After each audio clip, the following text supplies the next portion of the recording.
I was the one person, or one of the people, that used to dodge from doing t-shirts. Anybody asked me advice on them, I won't give it because I didn't know.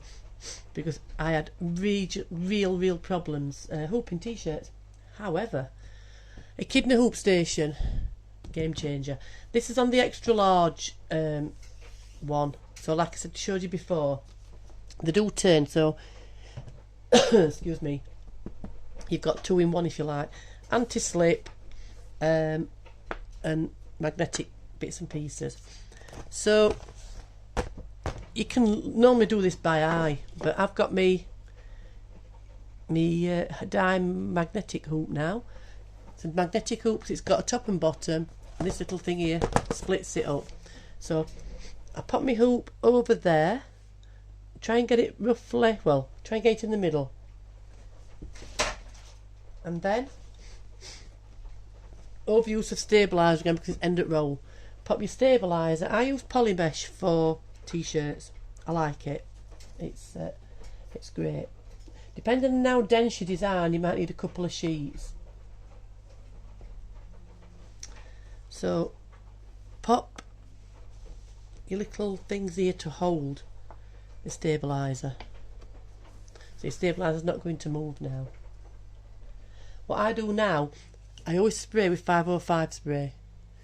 This is temporary adhesive because it holds the actual t-shirt middle bit, and I've never had any problems doing it this way. So I tend to stick, pardon the pun, with what I know.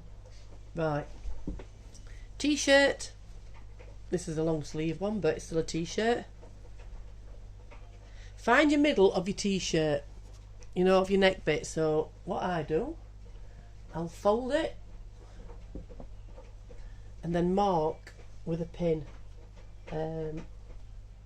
middle.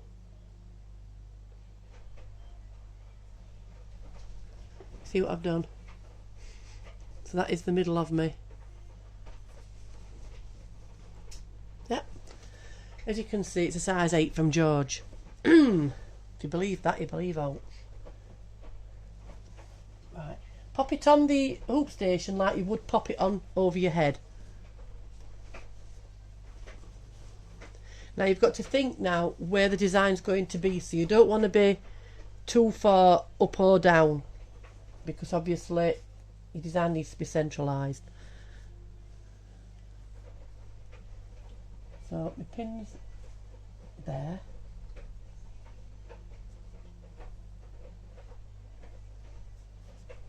That's going to be too high. Middle of my design, top of my design. So just lift it. I have got some perfect placement grids, but I'm doing it without, because I don't want to bombard you with too many. You can just see on my hoop there the mark. Right, I can see now at each side here that's level. So what I'm doing now, you can see there, I'm just pressing onto that, and then I like to use, again, jury's out on this, but I like to use water soluble over at top,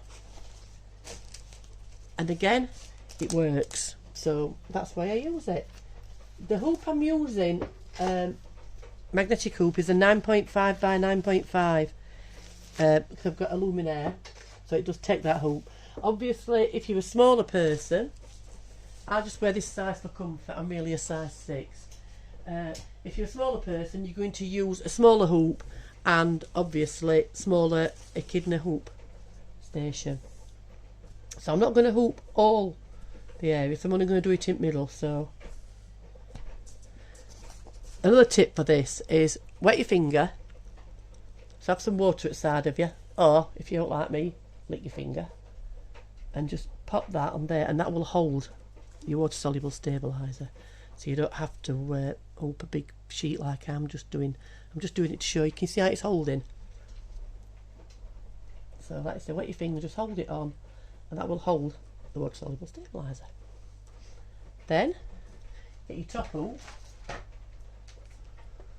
and hold this side, click it on, Then you can feel, so I need to be slightly up, and again slightly up.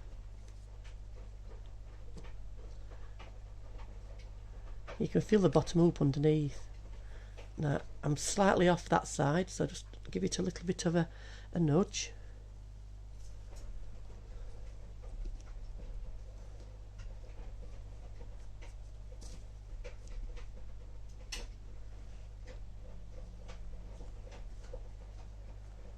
Looks like I'm slightly off, but anyway, that'll be alright. The thing is, I can centralise my design, so just make sure that you've got your hoop.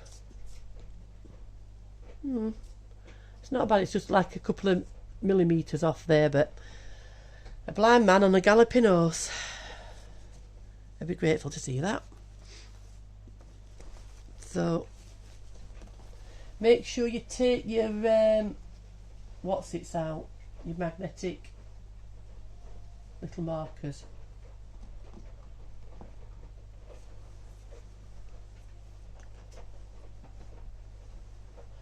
Right, another thing good for having the Echidna hoop station is, as you can see now, that's how you need to be sewing it.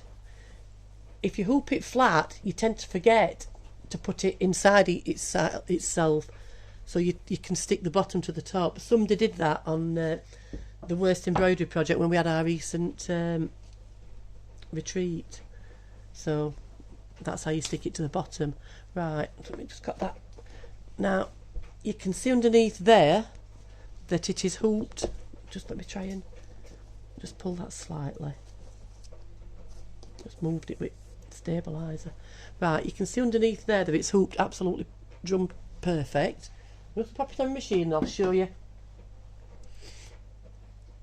It might go out of focus a little bit. I'm just going to take you off my stand just so I can show you how to hoop it.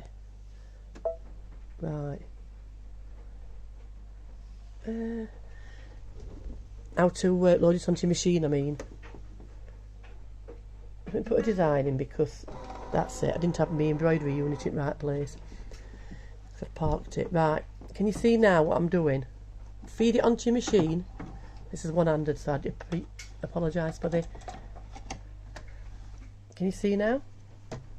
What you need to be doing is making sure, so I've got this is the neck part, this needs to be all under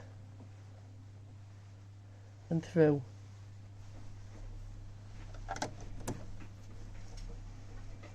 And that's how to sew a very large area there on a t-shirt using the dime hoop, magnetic hoop, and the Echidna hoop station.